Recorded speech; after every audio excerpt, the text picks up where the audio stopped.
اعوذ باللہ من الشیطان الرجیم بسم اللہ الرحمن الرحیم ورفع ابویہ علی العرش وخروا له سجدا وقال یا ابت ھذا تعویل رؤیایا من قبل قد جعلها ربی حقا وقد احسن بی اذ اخرجنی من السجن وجاء بكم من البدو من بعد أن نزغ الشيطان بيني وبين إخوتي إن ربي لطيف لما يشاء إنه هو العليم الحكيم۔ شہر میں داخل ہونے کے بعد اس نے اپنے والدین کو اٹھا کر اپنے پاس تخت پر بٹھایا اور سب اس کے آگے بے اختیار سجدے میں جھک گئے۔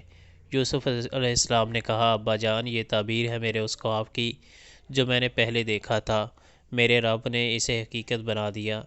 اس کا احسان ہے کہ اس نے مجھے قید خانے سے نکالا اور آپ لوگوں کو صحرا سے لا کر مجھ سے بلایا، حالانکہ شیطان میرے اور میرے بھائیوں کے درمیان فساد ڈال چکا تھا۔ واقعہ یہ ہے کہ میرا رب غیر محسوس تدبیروں سے اپنی مشیت پوری کرتا ہے، بے شک وہ علیم اور حکیم ہے۔